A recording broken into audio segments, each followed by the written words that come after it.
Capítulo 3 do livro Em Busca da Autoconfiança, Estrutura Emocional de Aço. Prioridades. Ação na bagagem. Pensamento sem ação não passa de um sonho. Ação sem pensamento é passatempo. Pensamento com ação transformará a sua vida.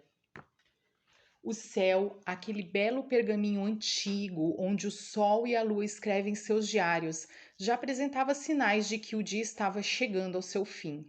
O vento quente cobriu o deserto com um manto de calor e poeira. Um criador de cabras atravessando aquela região viu um árabe sentado ao pé de uma palmeira. A alguns passos repousavam seus camelos, pesadamente carregados com valiosos objetos. Aproximou-se a ele e disse: Parece muito preocupado. Posso ajudá-lo em alguma coisa? Ah, respondeu o árabe com tristeza. Estou muito aflito porque acabo de perder a mais preciosa de todas as joias. Que joia era essa? Perguntou o criador de cabras. Era uma joia, respondeu o homem, como jamais haverá outra.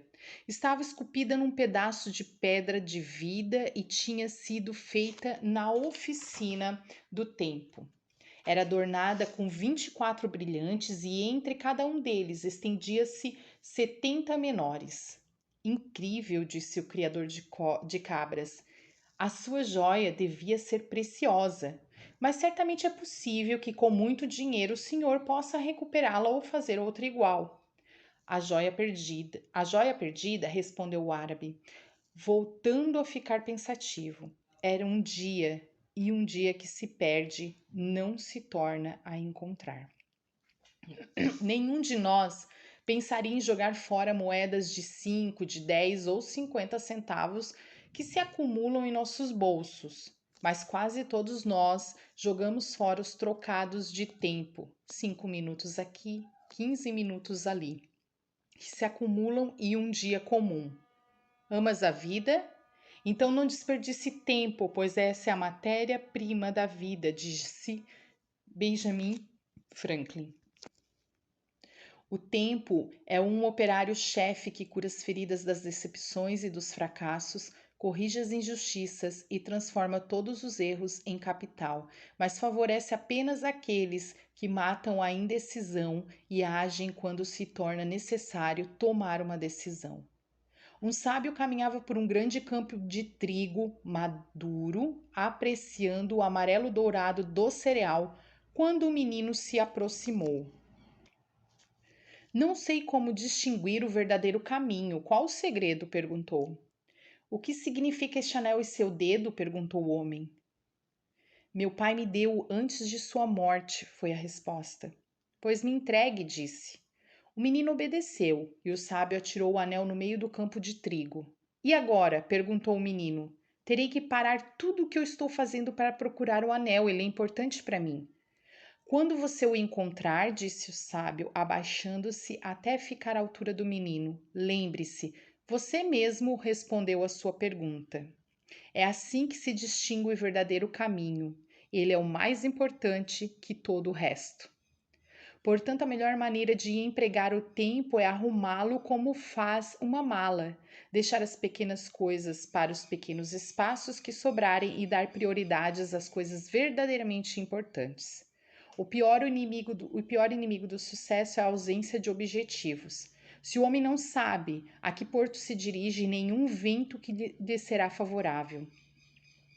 Este pensamento romano viveu entre os anos 4 a.C. e 65 anos depois de Cristo, o que comprova ser uma verdade reconhecida há muito tempo. Para que a vida tenha rumo, é essencial ter objetivos. As pessoas não sabem o que querem e passam a vida queixando-se de não a obterem. Os homens que não possuem planos estão à mercê dos ventos errantes. Aqueles que têm planos e determinação para seguir têm o controle do destino. O mundo se detém para deixar passar os homens que sabem para onde vão. Os prêmios mais ambiciosos que a vida pode oferecer estão nas mãos daqueles que planejam e agem. As sobras ficam para os que não têm ideia. Imagine um colar de pérolas. Estão todas presas por um fio. Se esse arrebentar, as pérolas irão se espalhar. O que é o fio para o colar de pérolas? É a unidade de planos em nossa vida. Não deixe que as pérolas de suas ações se percam por lhes faltar o fio que lhes mantém a unidade. Se falharmos em planejar, estaremos planejando para falhar. Existem apenas 12 notas numa escala musical e, no entanto, centenas de milhares de belíssimas e únicas composições foram criadas a partir delas. É tudo uma questão de organização. Quem tem um porquê viver é capaz de suportar praticamente qualquer como. Porém, lembre a si mesmo constantemente. Mesmo que esteja no caminho certo, você será atropelado se simplesmente ficar parado. Pequenas oportunidades podem ser o começo de grandes empreendimentos, e o preparo para enfrentar as oportunidades garante o sucesso. A oportunidade geralmente surge por acaso, o preparo nunca. Assim, estejamos atentos e também preparados para atender aos constantes convites e às novas oportunidades que a vida nos oferece. Um grande homem do passado disse: Em minha juventude encontrei um pássaro no deserto e ele revelou-me um segredo do sucesso. Para mim, tudo é oportunidade, até mesmo o obstáculo. Muitas vezes a pessoa não reconhece as oportunidades porque estão mascaradas de obstáculo. Desafios. Conheço muitos que não puderam quando deviam, porque não quiseram quando podiam. Uma mãe levou seu filho a Manhattan e implorou: Por favor, peça a meu filho para parar de comer açúcar. Ele pediu uma pausa e depois disse: Me traga o seu filho daqui 2 semanas. 2 semanas depois, ela voltou com o filho, olhou bem fundo nos olhos do garoto e disse: Não coma açúcar. Agradecida, mas perplexa, a mulher perguntou: Por que me pediu 2 semanas? Poderia ter dito a mesma coisa naquele dia. E ele respondeu: Há 2 semanas atrás eu estava comendo açúcar. Ele mostrou algo precioso acima: harmonizar as ações com as palavras. Existem 3 classes de pessoas que são infelizes: as que não sabem e não perguntam, as que sabem e não ensinam, as que ensinam, mas não sabem, não fazem. Observe que na vida as vontades fracas se traduzem em palavras, as vontades fortes em ação. Um papagaio fala muito, mas voa pouco. O tambor, apesar de todo o barulho que faz, está cheio de ar. O barulho não prova nada. Muitas vezes uma galinha que simplesmente pôs um ovo cacareja como se estivesse posto uma bola de futebol. Cada um constrói dia a dia, hora por hora, muitas vezes sem mesmo saber seu próprio futuro. A sorte que nos cabe na vida atual foi preparada pelas nossas ações anteriores. Da mesma forma, edificamos no presente as condições da existência futura. Entre as maiores e mais antigas coisas vivas estão as séquoias da Califórnia. Essas árvores imponentes elevam-se a 90 metros e podem viver mais de 3.000 anos. Possuem madeira suficiente para construir 50 casas de 6 aposentos.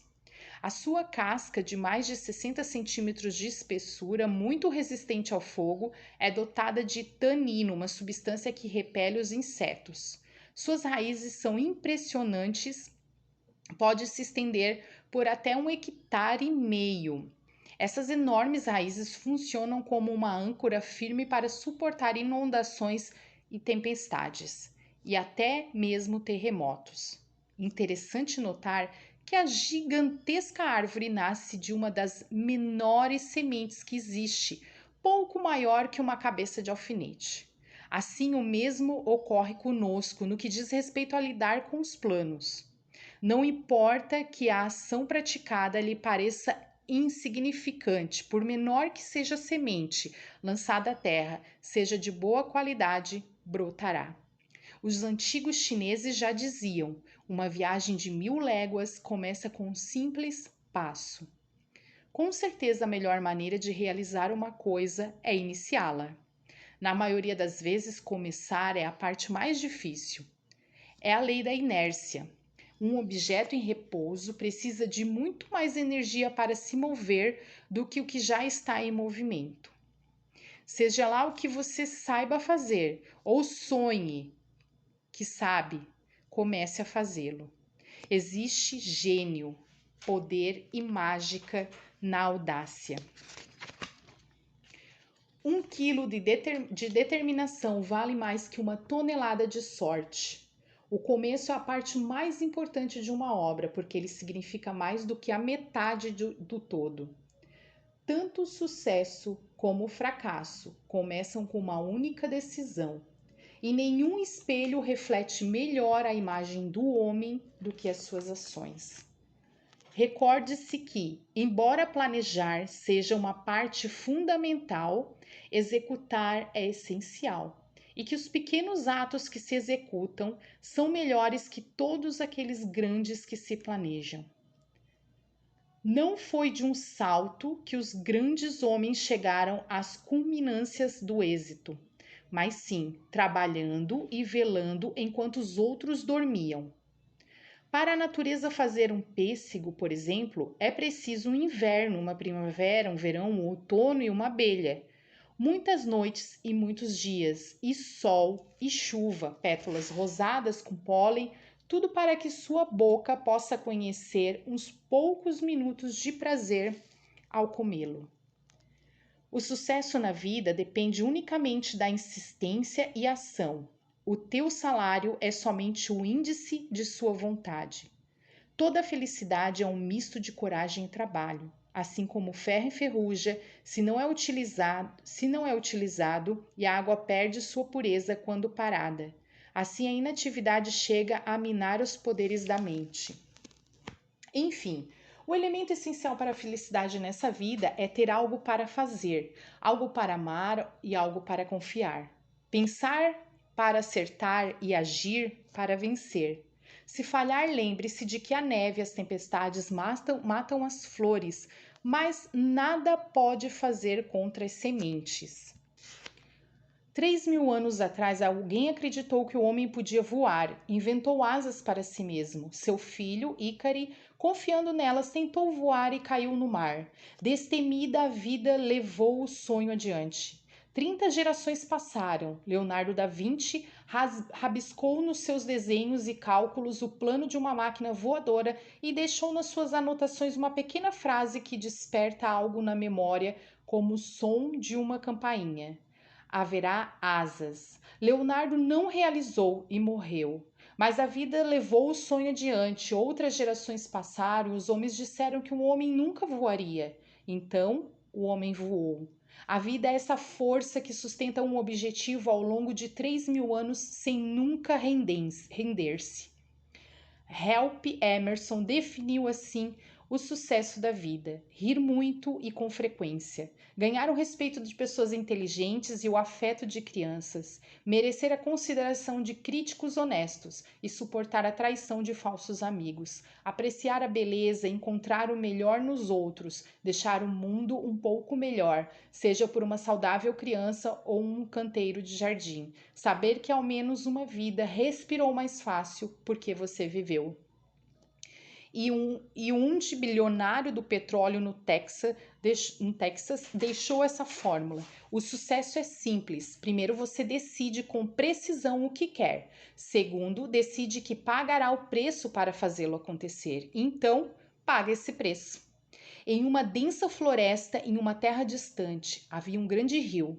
Um sábio deu algumas moedas a um canoeiro para este atravessar até outra margem. Durante a travessia, tirou uma folha das águas e examinou cuidadosamente. Virando-se para o canoeiro, perguntou: Diga-me uma coisa, você sabe botânica?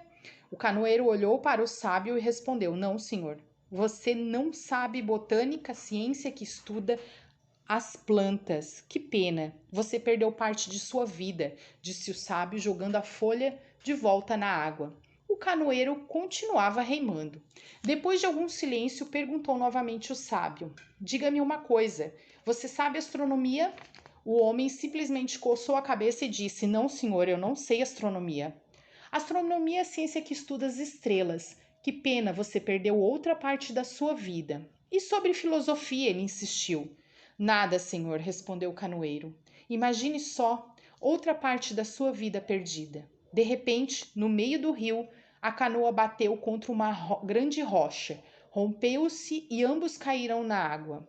Assim que o canoeiro tomou fôlego, olhou em volta, avistou o sábio e perguntou: O senhor sabe nadar? Não, eu não sei. Então eu acho que o senhor vai perder a vida inteira.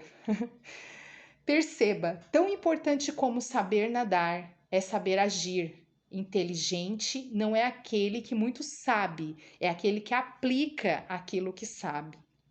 Uma ideia razoável colocada em prática é muito melhor do que uma grande ideia engavetada.